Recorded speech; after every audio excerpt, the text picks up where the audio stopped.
అందరికీ మరణాత Israel ministries అనే ఈ కార్యక్రమాన్ని వీక్షిస్తున్న మీ అందరికీ ప్రభు పేరిట శుభము సమాధానము కలుగును గాక. ఆమేన్. మరి వర్తమానాల ద్వారా మీరు ఎంతగానో ఆశీర్వదింపబడుతున్నారని బలపడుతున్నారని మేము నమ్ముతున్నాం. ఎందుకంటే చాలామంది ఫోన్ కాల్స్ ద్వారా ఫోన్ చేసి ఎంతగానో వర్తమానాల ద్వారా బలపడుతున్నామని మంచి సాక్ష్యం చెప్తూ ఉన్నారు. అలాగే ఎంతోమంది ప్రార్థనలు చేయించుకుంటూ ఆధ్యాత్మికంగా బలపడుతూ ఉన్నారు. దాన్ని బట్టి మేము ఎంతగానో సంతోషిస్తున్నాం. ఎంతోమంది స్పాన్సర్ చేస్తూ ఈ యొక్క ప్రోగ్రామ్స్ని ఇంకా ముందుకు నడిపిస్తూ ఉన్నారు. వారిని బట్టి దేవుని ఎంతగానో స్తుతిస్తూ ఉన్నాం. మీ అందరికీ కూడా ప్రభునామంలో అందరికీ కూడా నా హృదయపూర్వకంగా వందన మరణాతలు తెలియజేస్తున్నామండి. అయితే ఈరోజు కూడా ఒక చక్కని అంశం ద్వారా దేవుని మాటలు మనమందరం కూడా శ్రద్ధగా కొంత సమయం దేవుని మాటలు విందాము. ఈరోజు మన యొక్క అంశం ఏంటంటే దేవుని ఇల్లంతటిలో మోషే నమ్మకమైన వాడు అనేటువంటి అంశం నుంచి ఈరోజు కొన్ని విషయాలు మనం తెలుసుకుందాం. బైబిల్ గ్రంథంలో మోషే గారి గురించి చాలామంది వినే ఉంటారు. మోషే గారి పేరు తెలియని వాళ్ళు ఎవరు కూడా ఉండరు. ఈ మోషే గారు చాలా ఆధ్యాత్మికంగా పరిశుద్ధ గ్రంథంలో ఆయన జీవితాన్ని జీవించినట్లుగా మనం చూస్తున్నాం. మోషే గారు దేవుని యొద్ద నుండి గొప్ప సాక్ష్యాన్ని ఆయన పొందుకున్నారు. ఈ రోజుల్లో చాలామంది సాక్ష్యాలు పొందుకుంటున్నారండి. ఎలాంటి సాక్ష్యాలు పొందుకుంటూ ఉన్నారంటే వాడంత దుర్మార్గుడు ఉండడు, ఆమె అంత చెడ్డది ఉండదు, వాడంత చెడ్డవాడు ఉండడు అని వాళ్ళు వస్తే మనం వెళ్ళకూడదు అన్నటువంటి చెడు సాక్ష్యాలు, వాళ్ళ నోట్లో నోరు పెట్టకూడదు బాబోయ్ అని చాలామంది చాలా విధాలుగా ఒకరు మాట్లాడుకుంటూ ఉంటారు. కానీ ఈ యొక్క మోషే గారు ఒక మనిషి ద్వారా సాక్ష్యం పొందలేదు, కానీ దేవుడే అతనికి ఒక మంచి సాక్ష్యం ఇచ్చారు. అదేంటంటే మోషే నా ఇల్లంతటిలో నమ్మకమైన వాడు అని. దేవునికి స్తోత్రం, హల్లెలూయా. ఎంతో మంచి సాక్ష్యాలు మోషే గారు పొందుకున్నారు. ఈ భూలోకంలోనే మిక్కిలి సాత్వికుడని కూడా దేవుడు మోషే గారికి చక్కని సాక్ష్యం ఇచ్చారు. ఈ మోషే గారు నమ్మకమైన వాడు అని సాక్ష్యం పొందుకున్నారు. ఈరోజు జాబ్ చేస్తారు, కానీ ఆ జాబ్లో ఆ ఓనర్ గారికి ఆ యొక్క చేసే వ్యక్తి మీద ఏముండదండి, నమ్మకం అనేది ఉండదు. కానీ మోషే గారు ఏ విషయంలో నమ్మకంగా ఉన్నారంటే దేవుని పని అంతటిలో, దేవుని ఇల్లంతటిలో ఆయన నమ్మకమైన వారిగా ఉన్నారని దేవుని వాక్యం సెలవిస్తుంది. పరిశుద్ధ గ్రంథంలో సామెతల గ్రంథంలో ఈ విధంగా రాయబడి ఉంది, నమ్మకమైన వానికి దీవెనలు మెండుగా కలుగును అని. ఈరోజు ఎవరైతే నమ్మకంగా ఉంటారో వారి బహుగా దీవించబడతారు, ఆశీర్వదింపబడతారు. ఈరోజు మనమందరం కూడా దేవుని పనిలో, దేవుని విషయంలో మనం నమ్మకం కలిగి జీవించాలి. దేవునికి స్తోత్రం, హల్లెలూయా. వాక్యాన్ని మనం చదువుకున్నట్లయితే 101వ కీర్తన 6వ చరణంలో ఈ విధంగా రాయబడి ఉంది. 101వ కీర్తన 6వ చరణంలో, నా యొద్ద నివసించినట్లు దేశంలో నమ్మకస్తులైన వారిని నేను కనిపెట్టుచున్నాను, నిర్దోష మార్గమందు నడుచువారు నాకు పరిచారికులగుదురని దావీదు భక్తుని ద్వారా సెలవిచ్చారు. దేవునికి స్తోత్రం, హల్లెలూయా.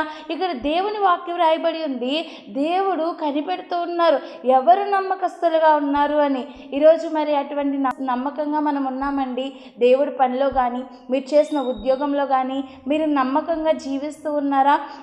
దేవుని వాక్యం సెలవిస్తుంది నమ్మకస్తుల కొరకు ఆయన కనిపెట్టుకుంటూ ఉన్నారు. ఎవరైతే నమ్మకంతో ఉంటారో వారు దేవుని రాజ్యంలో చేరగలుగుతారు. దేవునికి స్తోత్రం, హల్లెలూయా. చూసినట్లయితే ఎవరైతే దేవుని దృష్టికి నమ్మకస్తులుగా ఉంటారో వారు దీవించబడతారు. ఇక్కడ మోషే గారి జీవితాన్ని చూసినట్లయితే ఆయన దేవుని ఇల్లంతటిలో కూడా నమ్మకమైన వారిగా ఉన్నారు. మంచి సాక్ష్యాన్ని ఆయన దేవుని యొద్ద నుండి పొందుకున్నట్లుగా మనం చూస్తూ ఉన్నాం. దేవునికి స్తోత్రం, హల్లెలూయా. వాక్యంలో మనం చదువుకున్నట్లయితే యెహోవా యందు నమ్మిక ఉంచువాడు వర్ధిల్లును అని సామెతల గ్రంథంలో రాయబడి ఉంది. మనం వర్ధిల్లాలంటే దేవుని యందు మనము నమ్మకం ఉంచుకునే వారిగా ఉండాలి. దేవునికి స్తోత్రం, హల్లెలూయా. ఇంత మంచి సాక్ష్యము దేవుని ఇల్లంతటిలో మోషే గారు నమ్మకస్తుడు అని చక్కని సాక్ష్యం పొందుకోవడానికి గల కారణాలు బైబిల్ గ్రంథంలో చాలా ఉన్నాయి. ఈరోజు వాటిని మనం ధ్యానించుకుందాం. ఈ మోషే గారు దేవుని ఇల్లంతటిలో కూడా నమ్మకస్తుడు అని గొప్ప సాక్ష్యాన్ని పొందుకున్నారు అంటే గల కారణం ఏంటంటే ఆయన చక్కగా తన జీవితాన్ని జీవించారు. ప్రభు కొరకు ఆయన చక్కని జీవితాన్ని జీవించినట్లుగా మనం చూస్తూ ఉన్నాం. వాక్యంలో మనం చదువుకున్నట్లయితే హెబ్రీలకు రాసిన పత్రిక 11వ అధ్యాయము 24వ వచనంలో మనం ఇక్కడ వాక్యాన్ని చదువుకున్నప్పుడు, మోషే పెద్దవాడైనప్పుడు విశ్వాసమును బట్టి ఐగుప్తి ధనము కంటే క్రీస్తు విషయమైన నింద గొప్ప భాగ్యమని ఎంచుకుని అల్పకాల పాపభోగము అనుభవించుట కంటే దేవుని ప్రజలతో శ్రమ అనుభవించుట మేలని యోచించి ఫరో కుమార్తె యొక్క కుమారుడని అనిపించుకొనుటకు ఒప్పుకొనలేదు. ఎలయనగా అతడు ప్రతిఫలముగా కలగబోవు బహుమానమందు దృష్టి ఉంచెను. దేవునికి స్తోత్రం, హల్లెలూయా. మరి ఎంత చక్కని మాటలు ఇక్కడ మనము ధ్యానించుకున్నామండి. మరి మోషే గారు మరి దేవుని యొద్ద నుండి అంత గొప్ప సాక్ష్యము పొందుకోవడానికి గల కారణం ఏంటంటే, మోషే గారు ఇటువంటి చక్కని ప్రవర్తన, చక్కని లక్షణాలు ఆయనలో కనబడటం ద్వారానే ఆయన దేవుని యొద్ద నుండి గొప్ప సాక్ష్యాన్ని పొందుకున్నారు. మరి మోషే గారు దేవుని ఇల్లందరిలో నమ్మకస్తుడుగా ఉండడానికి గల కారణం ఏంటంటే, మొట్టమొదటిగా మోషే గారు దేవుని యందు విశ్వాసం ఉంచారు. దేవునికి స్తోత్రం, హల్లెలూయా. మరి ఇక్కడ హెబ్రీలకు రాసిన పత్రికలో మనం చదువుకున్నాము 11:24 వచనంలో, మోషే పెద్దవాడైనప్పుడు విశ్వాసమును బట్టి అని అక్కడ వాక్యం స్పష్టంగా రాయబడి ఉంది. మరి ఈ వచనాలను మనం ధ్యానించుకున్నప్పుడు చక్కగా మోషే గారు ఎట్టి జీవితాన్ని జీవించారో, దేవుని దగ్గర ఆయన ఎలాంటి జీవితాన్ని జీవించారో, ఎటువంటి లక్షణాలను ఆయన కలిగి ఉన్నారో మనం తెలుసుకుంటూ ఉన్నాం.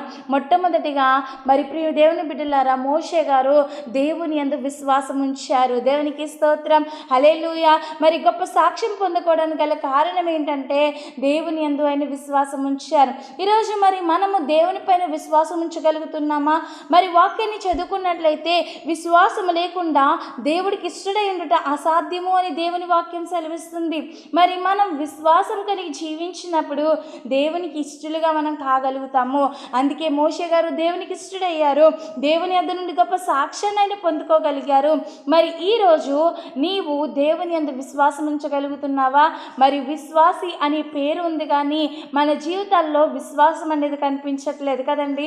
ఈరోజు క్రైస్తవులు వెళ్తుంటుంటే మరి చాలామంది సంఘాల్లో ఏమంటారు, విశ్వాసులు అని అంటారు కదండి. కానీ విశ్వాసులు అనే పేరుకు తగినట్లుగా మన జీవితంలో ఏముండట్లేదు, విశ్వాసం అనేది ఉండట్లేదు. ఈరోజు విశ్వాసం కలిగి మనం జీవించినప్పుడు మన దేవుడు మన జీవితంలో గొప్ప మేలు చేస్తాడు, గొప్ప కార్యం చేస్తాడు. మోషే గారిని వాడుకున్నట్టుగానే మరి అనేక మందిలో గొప్పగా మనల్ని వాడుకుంటాడు. అనేక మందికి దీవెనకరంగా ఆశీర్వాదకరంగా దేవుడు మనల్ని ఉంచుతాడు. మరి మొట్టమొదటిగా ఈ మోషే గారు ఎలా ఉన్నారంటే, దేవుని యందు విశ్వాసం ఉంచారు. దేవునికి స్తోత్రం, హల్లెలూయా. విశ్వాసం లేకుండా దేవునికి ఇష్టడైనట అసాధ్యమని దేవుని వాక్యం రాయబడి ఉంది. దేవుని యొద్దకు వచ్చేవాడు ఆయన ఉన్నాడని, ఆయన మనకు ఫలము దయచేస్తాడని మనము దేవుని దగ్గర మనం నమ్మాలి. ఎప్పుడైతే అటు రీతిగా మనం నమ్ముతామో అప్పుడు మనం ఏం చేయగలుగుతామండి, దేవుని యొద్ద నుండి గొప్ప ప్రతిఫలమును మనం చూడగలుగుతాం. దేవునికి స్తోత్రం, హల్లెలూయా. వాక్యం వింటున్న ప్రియ దేవుని బిడ్డలారా, ఈరోజు ఎవరెవరినో నమ్ముకుంటున్నావేమో, కానీ దేవుని వాక్యం రాయబడి ఉంది, మనుషులను నమ్ముకొనుట కంటే, రాజులను ఆశ్రయించుట కంటే మరి దేవుని నమ్ముకోవడం, యెహోవాను ఆశ్రయించడము మేలు అని దేవుని వాక్యం సెలవిస్తుంది. ఈరోజు నీకున్న బలహీనతలు బట్టి, నీకున్నటువంటి శోధనలు బట్టి, ఇబ్బందులు బట్టి, అప్పులను బట్టి మరి ఎవరెవరి మీదో వాళ్ళు నాకు సాయం చేస్తారని వాళ్ళపైన నమ్మకం పెట్టుకుంటున్నారేమో, వారిపైన విశ్వాసం ఉంచుతున్నారేమో. వద్దు. కానీ దేవుడి వాక్యం సెలవిస్తుంది, దేవుని పైన నువ్వు విశ్వసించినప్పుడు, దేవుని పైన విశ్వాసం ఉంచినప్పుడు దేవుడు మనకి కార్యం చేస్తాడు. విశ్వసించువాడు కలవరపడడం దేవుని వాక్యం సెలవిస్తుంది. మరి దేవుని పైన మనము విశ్వాసమును పెట్టుకోవాలి. దేవునికి స్తోత్రం, హల్లెలూయా. మొట్టమొదటిగా మనం చూసినట్లయితే ఈ యొక్క మోషే గారు చక్కగా దేవుని పైన విశ్వాసం కలిగి ఆయన ముందుకు నడిచారు. అలాగే బైబిల్ గ్రంథంలో చాలామంది భక్తులు విశ్వాసంతో మరి వాళ్ళు జీవించినట్లుగా మనం చూస్తూ ఉన్నాం. హేబేలు అర్పణ అర్పించారు. ఎలా అంటే విశ్వాసంతో దేవునికి అర్పించారు. ఈరోజు దేవునికి ఇస్తున్నప్పుడు చాలామంది సనుక్కుంటూ ఇస్తూ ఉంటారు. కానీ ప్రభువా, నా దగ్గర ఇది ఉంది, నీకు ఇస్తున్నాను, కానీ దీనిని మళ్ళీ నువ్వు నూరంతలుగా ఆశీర్వదించి నాకు ప్రతిఫలం కేవలం ఇవి ఇచ్చావు ప్రభా అని మరి విశ్వాసంతో దేవునికి ఇచ్చేవారు చాలామంది, చాలా తక్కువ మంది ఉంటూ ఉంటారు. ఈరోజు విశ్వాసంతో దేవునికి మనం అర్పించేవారిగా ఉండాలి. అలాగే మనం బైబిల్ గ్రంథంలో చూసినట్లయితే మరి ఎంతోమంది రోగముతో ఉన్నవారు, బలహీనతలతో ఉన్నవారు ప్రభు దగ్గరికి ఎలా వచ్చారంటే విశ్వాసంతో వచ్చి ఉన్నారు. దేవునికి స్తోత్రం, హల్లెలూయా. మరి బలహీనతతో మరి కనాను స్త్రీ తన కుమార్తె చావు బ్రతుకుల్లో ఉందండి. అలాంటి సమయంలో కూడా తన కుమార్తెని ఇంటి దగ్గర విడిచిపెట్టి ప్రభు పాదాల దగ్గరికి వచ్చి విశ్వాసంతో దేవుణ్ణి అడుగుతుంది, ప్రభువా నా కుమార్తెని నువ్వు స్వస్థపరచండి అయ్యా అని. అలాగే మనం బైబిల్ గ్రంథంలో ఎంతోమంది వాళ్ళ విశ్వాసాన్ని ఎలా కనపరిచారో మనం చూస్తూ ఉన్నామండి. మరి కనాను స్త్రీ చావు బ్రతుకుల్లో తన కుమార్తెని విడిచిపెట్టి వచ్చింది. తన విశ్వాసమే తన కుమార్తెని బ్రతికించింది. నువ్వు కోరినట్టే నీకు అవునుగాక అని ప్రభు పలికారు. దేవునికి స్తోత్రం, హల్లెలూయా. మరి రక్తస్రావం కలిగినటువంటి స్త్రీ అండి, 12 సంవత్సరాల నుంచి భయంకరమైనటువంటి వ్యాధితో ఆమె జీవించింది. కానీ విశ్వాసంతో ఆమె యేసయ్య వస్త్రపు చెంగు తాకగానే యేసయ్య వెంటనే దేవుడి స్వస్థతని అక్కడ అనుగ్రహించినట్లుగా మనం చూస్తూ ఉన్నాం. దేవుని మహిమ మరి ఆమె పొందుకున్నట్లుగా మనం చూస్తూ ఉన్నాం. ప్రియ దేవుని బిడ్డలారా, ఈరోజు మీరు ఎవరిపైన విశ్వాసం ఉంచుతున్నారు, ఎవరిని నమ్ముకుంటున్నారు? కానీ లోక మనుషుల్లో మనం నమ్ముకోవద్దు, కానీ దేవుని ఆశ్రయించినప్పుడు దేవుడు గొప్ప మేలు మన జీవితంలో జరిగిస్తారు. దేవునికి స్తోత్రం, హల్లెలూయా. మీ పిల్లలు మీ మాట వినట్లేదా? విశ్వాసంతో దేవుని సన్నిధిలో మోకరించండి. మీకు ఏదైనా అప్పుల సమస్యలు, బాధలు, ఇబ్బందులు ఉన్నాయా? మరి తట్టుకోలేనటువంటి బాధలు, కన్నీటితో మీ హృదయము సతమతం అవుతుందా? మోకరించి ప్రార్థన చేయండి.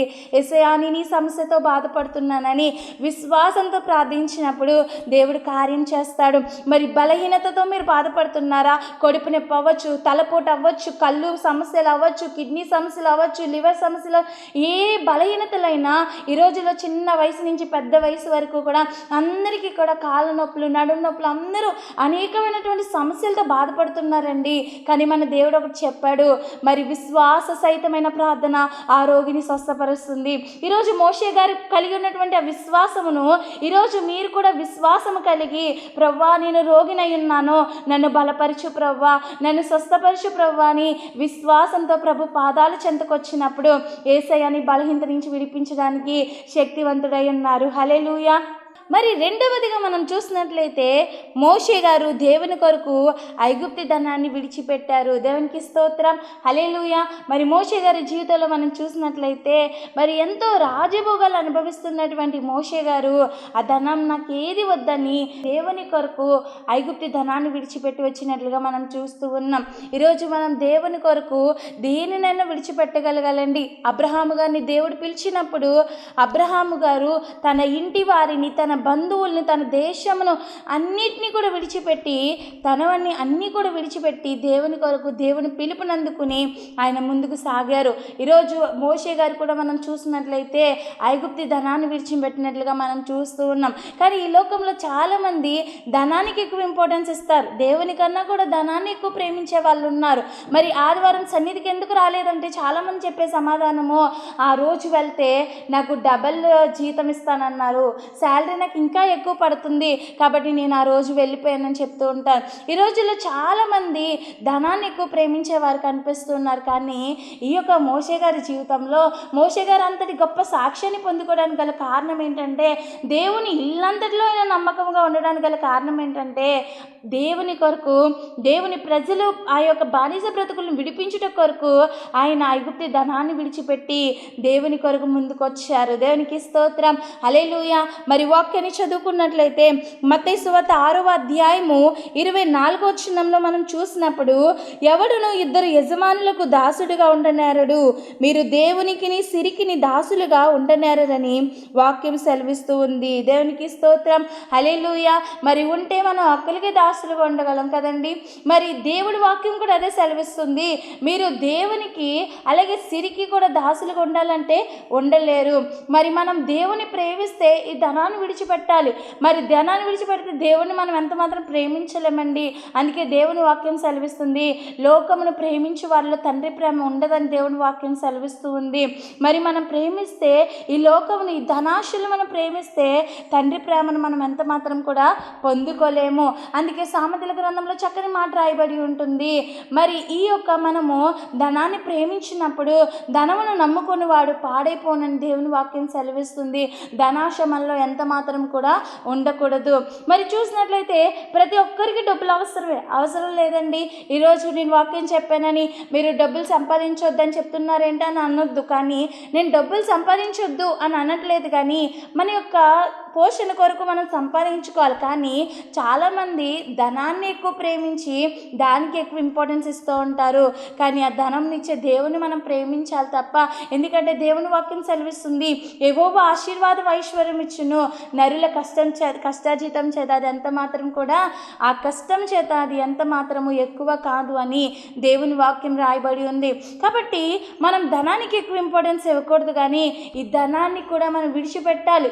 మరి ఎంత మనకి కావాలో అంత సంపాదించుకోవాలి. కానీ దాన్నే చాలామంది పిచ్చిగా భావిస్తూ నేను ధనవంతుని అయిపోవాలి, నేను ధనాన్ని సంపాదించేయాలని చాలామంది ధనం వల్ల ఎన్నో చెడు పనులు చేయడానికి కూడా ఇష్టపడుతూ ఉంటారు. మరి చాలామంది ధనము ఎలా సంపాదించాలో తెలియక లంచాలు తీసుకుంటూ ఉంటారు, వడ్డీ వ్యాపారాలు చేస్తూ ఉంటారు. మరి చాలామంది ఈ ధనము ఎలా సంపాదించాలో తెలియక పాపపు పనులు చేస్తూ ఉంటారు, చెడు ఆలోచనలు చేస్తూ ఉంటారు. మరి ఈ ధనం కొరకు చాలామంది దొంగతనాలు చేస్తూ ఉంటారు. ఈ ధనం కొరకు చాలామంది ఒకరినొకరు చంపుకోవడానికి కూడా ఇష్టపడుతూ ఉంటారు.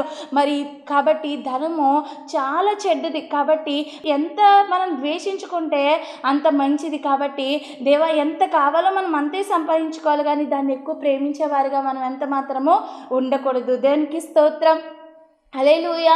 మరి మోషే గారిని చూసినట్లయితే ఈయన ధనాన్ని ప్రేమించిన వారుగా లేరు, కానీ ధనమును విడిచిపెట్టారు. ఈరోజు మనం కూడా ఈ యొక్క లోకం, ఈ యొక్క మరి ఈ ధనము మనం ఎంత మాత్రము కూడా నమ్ముకోకూడదు. మనం దేవుణ్ణి ఆశ్రయించే వారిగా ఉండాలి. దేవునికి స్తోత్రం, హల్లెలూయా. మరి బైబిల్ గ్రంథంలో చూసినట్లయితే చాలామంది అండి ధనాపేక్షలో పడిపోయారు. మరి ధనాపేక్ష సమస్త కీడులకు మూలమని దేవుని వాక్యం రాయబడి ఉంది. కాబట్టి ధనాపేక్ష మనలో ఉండకూడదు, ధనాశ మనలో ఉండకూడదు.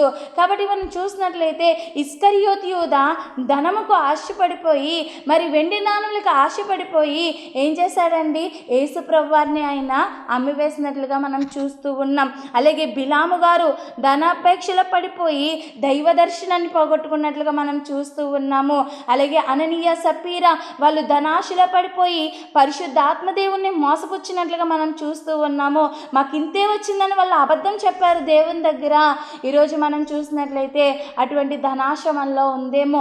ఇంకా బైబిల్ గ్రంథంలో చూసినట్లయితే చాలామంది అననీయ సప్పీరా వల్లే మనం ధనాశలు ఎంత మాత్రం కూడా పడిపోయేవారిగా ఉండకూడదు. దేవునికి స్తోత్రం, హల్లెలూయా. ఎంతోమంది అండి బైబిల్ గ్రంథంలో మరి ఈ యొక్క ధనాశలో పడిపోయి మరి అనేక విధాలుగా దేవుడి సన్నిధికి వాళ్ళు దూరం అయిపోయారు. మరి చాలామంది ఈ ధనాన్ని సంపాదించే విషయంలో పడిపోయి చాలామంది వాళ్ళ కుటుంబాన్ని, వాళ్ళ పిల్లల్ని కూడా ప్రేమించుకోవడం మర్చిపోతారండి, ప్రేమించరు. మరి ధనాన్ని సంపాదించి పిల్లల్ని, కుటుంబాన్ని మంచి మార్గంలో నడిపించుకోరు. ఈరోజు ధనాన్ని సంపాదిస్తాం, కానీ వాటిని మనతో తీసుకెళ్ళగలమండి? ఎవరం కూడా వట్టి చేతులతో వచ్చిన మనము వట్టి చేతులతో దేవుని సన్నిధికి వెళ్తాం.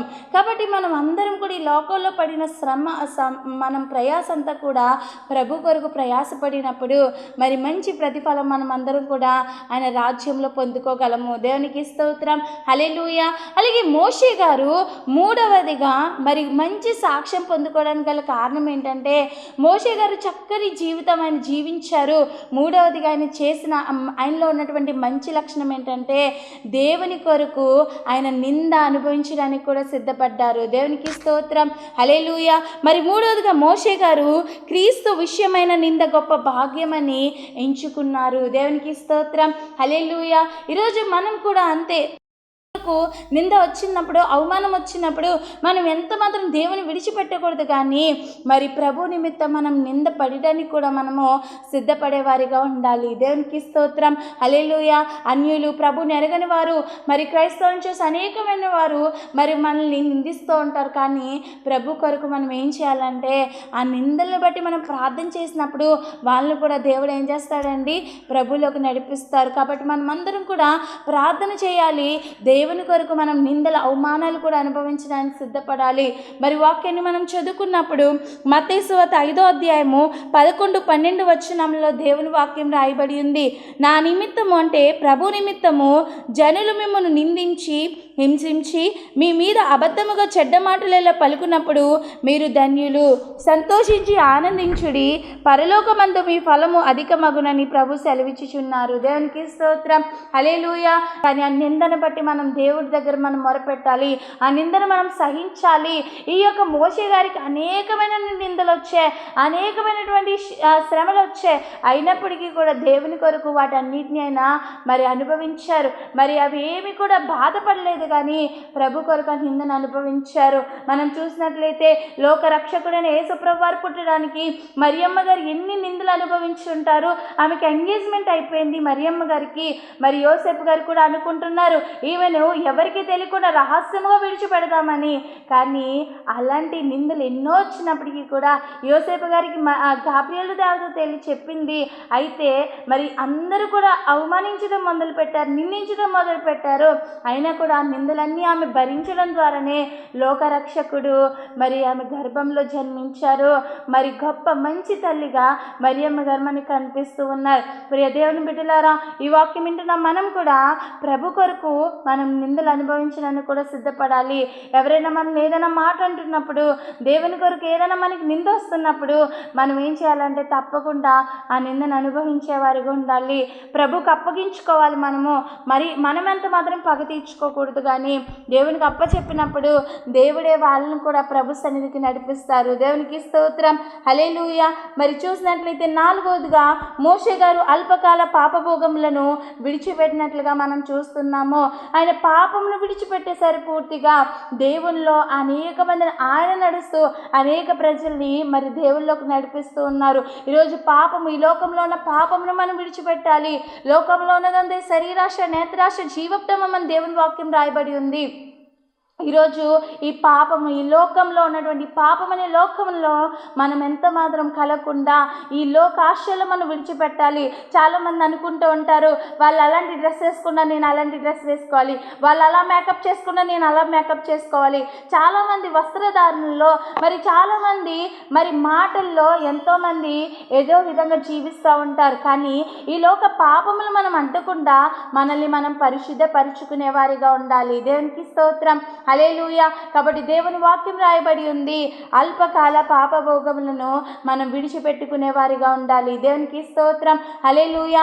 ఈ పాపం మనం అంటకుండా మనల్ని పరిశుద్ధపరుచుకోవాలి. ఎప్పుడైతే మోషే గారు ఆ యొక్క ఐగుప్తు దేశం విడిచిపెట్టి ఇజ్రాయేల్ ప్రజల కొరకు వాళ్ళ బానిస బ్రతుకులు విడిపించడానికి వచ్చారో, అక్కడే ఐగుప్తుని విడిచిపెట్టడంలోనే ఆయన తన పాపపు జీవితాన్ని కూడా విడిచిపెట్టేశారు. మరి అన్నీ కూడా తన సుఖభోగాలు, తను అనుభవించినవన్నీ కూడా విడిచిపెట్టేసి అన్నీ మరిచిపోయి కోపాన్ని విడిచిపెట్టి సాత్వికంగా ప్రభు కొరకు పాపపు జీవితాన్ని విడిచిపెట్టి దేవుని ప్రజల కొరకు నింద అనుభవించడానికి సిద్ధపడి అనేకమైనటువంటి శ్రమలు అనుభవిస్తూ ఆయన ముందుకు సాగినట్లుగా మనం చూస్తూ ఉన్నాం. దేవునికి స్తోత్రం. హల్లెలూయా. మరి మోషే గారిలో మనం చూసినట్లయితే ఆయన పరిశుద్ధత కలిగి పాపము విడిచిపెట్టినట్లుగా మనం చూస్తూ ఉన్నాం. అలాగే 5వదిగా మోషే గారు ఫరో కుమార్తె యొక్క కుమారుడు అనిపించుకొనుటకు ఆయన ఇష్టపడలేదు. దేవునికి స్తోత్రం. హల్లెలూయా. మరి మోషే గారు ఎలా ఉన్నారండి, ఎంత మాత్రము కూడా ఫరో కుమార్తెకి కుమారుని అనిపించుకోవడానికి ఆయన ఇష్టపడలేదంట. దేవుని ప్రజల కొరకు ఆయన రావడానికి, బానిస బ్రతుకుల నుంచి విడిపించడానికి ఆయన ఇష్టపడ్డారు. కానీ ఎంత మాత్రం ఈ లోకంలో ఆయన జీవించడానికి, ఈ లోకంలో పేరు ప్రతిష్టతలు నాకు ఉండాలని ఆయన ఎంత మాత్రం ఆశపడలేదు. అదే మనమైతే మనకి చుట్టాలు ఎవరైనా సరే, మనకి ఎవరైనా ధనవంతులై ఉన్నా, ఏదైనా హోదాలో ఉన్నా, మరి మరి వాళ్ళు మా బాబాయ్, వాళ్ళు మా పిన్ని, లేకపోతే వాళ్ళు మా పెద్దనాన్న అని మనం గొప్పగా చెప్పుకుంటూ ఉంటాం కదండి. అయ్యో నేను వాళ్ళకి బిడ్డగా పుట్టలేదు, ఇలా పేదింట్లో పుట్టానని చాలామంది బాధపడుతూ ఉంటారు కదండి. కానీ ఇతను తనకున్న స్థితిని కూడా విడిచిపెట్టి ప్రభు కొరకు ఆయన మరి ఏం చేశారండి, ఆ పేరు ప్రతిష్టలు, ఆ హోదాని విడిచిపెట్టి దేవుని కొరకు వచ్చినట్లుగా మనం చూస్తూ ఉన్నాం. కానీ ఈ లోక ఆశలు, ఈ లోక పేరు ప్రతిష్టలు మనం కోరుకోకూడదు, కానీ దేవుని కొరకు మనం జీవించేవారిగా ఉండాలి. దేవునికి స్తోత్రం, హల్లెలూయా. మరి మనం చూసినట్లయితే మరి ప్రభు కూడా మనకి మాదిరి చూపిస్తున్నారు. ఆయన ధనవంతుడై ఉండి కూడా మరి మన కొరకు ఆయన ఏం చేశారండి, దీనుడిగా రిక్తునిగా పుట్టినట్లుగా మనం చూస్తూ ఉన్నాము. ఈరోజు వాక్యం వింటున్న మనము ఏదో హోదాలు మనం కోరుకోకూడదు, కానీ ధనవంతులుగా ఉండాలని మనం కోరుకోకూడదు, కానీ మనం దేవుని కొరకు జీవించే వారిగా మనం ఉండాలి. ఆయన కొరకు మనం శ్రమ అనుభవించడానికి కూడా సిద్ధపడాలి. ఆయన కొరకు గొప్ప సువార్త భారము ఈ మోషే గారిలో ఉన్నటువంటి ఆ రోషం మనలో కూడా ఉండాలి. ఆయన అనేక మంది ప్రజలను ఎలా అయితే నడిపించారో, దేవుళ్ళలోకి ఇజ్రాయేల్ ప్రజలు బానిస బ్రతుకుల నుంచి విడిపించారో, అటు రీతిగా మనం కూడా అనేక మంది నశించిపోతున్న ఆత్మలు మనం వెతికి రక్షించాలి. ఈ ధనాశ, ఈ యొక్క లోక తలపులు మనలో ఉండకుండా దేవుని కొరకు మనం ప్రయాసపడే వారిగా ఉండాలి. అలాగే ఆ రోజుగా మనం చూసినట్లయితే మోషే గారు దేవుని ప్రజలతో శ్రమలు అనుభవించడానికి ఆయన ఇష్టపడ్డారు. మరి ఈరోజు మనం కూడా శ్రమ వచ్చిందంటే మనం భయపడకూడదు, కానీ ఈ శ్రమల్లో కూడా మనం అనేకమైనటువంటి పాఠాలు మనం నేర్చుకోవాలి. మరి దేవుని నమ్ముకుంటే శ్రమలు ఉండవని ఎక్కడ లేదండి బైబిల్ గ్రంథంలో. మీరు దేవుని నమ్ముకున్నారు, మీకు ఉద్యోగాలు వస్తాయి, మీరు బాగుంటారని ఎక్కడ లేదు, కానీ మనకి శ్రమలు వస్తాయి. కానీ ఈ శ్రమల్లో కూడా అబ్రహాము గారిని కూడా దేవుడు శ్రమ పెట్టాడు, పరీక్ష పెట్టాడు. ఆ పరీక్షలో కూడా ఆయన ఆ శ్రమలో కూడా దేవుని విడిచిపెట్టలేదు. అయ్యో ప్రభా, నా బిడ్డని చంపేయమని, నా బిడ్డని దహన బలిలో అర్పించమంటున్నావు అని ఎంత మాత్రం కూడా అబ్రహాము గారు వెనకడుగు వేయలేదు. ఈరోజు మనం కూడా ఈ శ్రమ మనకి మంచి పాఠం నేర్పిస్తుంది. శ్రమల వలన మనకు ఉపకారం కానీ ఎంత మాత్రం అపకారం లేదు. ఈ శ్రమల వలన మనం అనేకమైనటువంటి పాఠాలు నేర్చుకోగలుగుతాం. ఈ మోషే గారు ప్రజల కొరకు శ్రమలు అనుభవించడానికి కూడా ఆయన ఇష్టపడినట్లుగా మనం చూస్తూ ఉన్నాం. దేవునికి స్తోత్రం, హల్లెలూయా. మరి మనం అందరం కూడా చూసినట్లయితే దేవుని కొరకు మనం శ్రమ అనుభవించడానికి కూడా మనము ఇష్టపడే వారిగా ఉండాలి.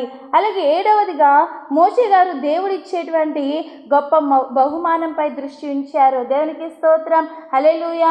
ఈరోజు మనం కూడా ఆ గొప్ప బహుమానం కొరకు మనం కూడా దృష్టి ఉంచాలి. అదేంటంటే మరి పరలోక రాజ్యం అండి. ఈరోజు చాలామంది గురి ఉండదు. మనం గురి పెట్టుకోవాలి ఎక్కడికంటే దేవుని రాజ్యం కొరకు మన గురి ఉండాలి. ఆయన రాజ్యంలో మనం అందరం ఉండాలి. నా కుటుంబమైన రాజ్యంలో ఉండాలి. ఆయన ఇచ్చే గొప్ప బహుమానం కొరకు మనం వేచి చూడాలి. మరి బైబిల్ గ్రంథంలో ఈ యొక్క మోషే గారు కనిపిస్తున్నారు, అబ్రహాం గారు కనిపిస్తున్నారు, పౌలు గారు చెప్తూ ఉన్నారు, నా గురి ఆయన యొక్క పరలోక రాజ్యం కొరకే అని దేవుని చూస్తూ వాళ్ళు పరుగులెడుతున్నట్లుగా మనం చూస్తూ ఉన్నాము. ఈరోజు వాక్యం వింటున్న మనం కూడా ఆ గొప్ప బహుమానం కొరకు మనం కూడా ఎదురు చూడాలి. దాని కొరకు ఈ లోకంలో మనము ప్రయాసపడే వారిగా ఉండాలి. మరి మోషే గారు దేవుని ఇల్లంతటిలో నమ్మకమైన వారిగా ఉండడానికి గల కారణాలు ఈరోజు పరిశుద్ధ గ్రంథంలో నుండి కొన్ని విషయాల్ని మనం ధ్యానించుకున్నాం. ఈరోజు వాక్యం వింటున్న మనం కూడా మరి ఇటువంటి లక్షణాలు కలిగి జీవించినప్పుడు దేవుని వద్ద నుండి గొప్ప సాక్ష్యాన్ని మనం కూడా పొందుకోగలుగుతాం. అటు సాక్ష్యం మనం పొందుకోవాలంటే ఈ మోషే గారి లాంటి చక్కని జీవితాన్ని మీరు కూడా జీవించండి. దేవుని పైన విశ్వాసం ఉంచండి. శ్రమలు అనుభవించడానికి ఇష్టపడాలి. దేవుని కొరకు మనకు ఒక నింద వచ్చిందంటే దాన్ని మేలుగా మనము భావించే వారిగా ఉండాలి. ఇవన్నీ మనలో ఉన్నప్పుడు దేవుడు తప్పకుండా మనల్ని ఆశీర్వాదకరంగా ఉంచుతారు. మనకు కూడా దేవుడు గొప్ప సాక్ష్యం పొందుకునేలా చేస్తారు. కాబట్టి ఇటు జీవితాన్ని మనం జీవిద్దాం, దేవునికి మహిమకరంగా మనం జీవిద్దాము. ఈ కొద్ది మాటలు దేవుడు మన అందరి వినుకుల్లో దీవించి ఆశీర్వదించునుగాక. ఆమేన్, ఆమేన్. ఇజ్రాయెల్ మినిస్ట్రీస్ అనే ఈ కార్యక్రమాన్ని వీక్షిస్తున్న మీ అందరికీ మా హృదయపూర్వకమైన వందన మరణాతలండి. ఈ యొక్క కార్యక్రమాలు, ఈ యొక్క వర్తమానాలు మీ అందరికీ ఆశీర్వాదకరంగా ఉన్నట్లయితే మా కొరకు ప్రార్థన చేయండి. అలాగే దేవుడు మీకు ప్రేరేపిస్తే కింద కనిపిస్తున్నటువంటి నెంబర్కి ఫోన్పే ఆర్ గూగుల్ పే చేసి మీ సహకారాన్ని అందించండి. అలాగే మీలో ఎవరికైనా ఎటువంటి అనారోగ్య సమస్యలైనా, ఎటువంటి ప్రార్థన అవసరమైతే కనుక మరి నెంబర్కి ఫోన్ చేసి ప్రార్థన చేయించుకోండి. దేవుడు మిమ్మల్ని, మీ కుటుంబాలను ఆశీర్వదించి ఫలభరితంగా దీవించునుగాక. Amen, amen. Praise lord.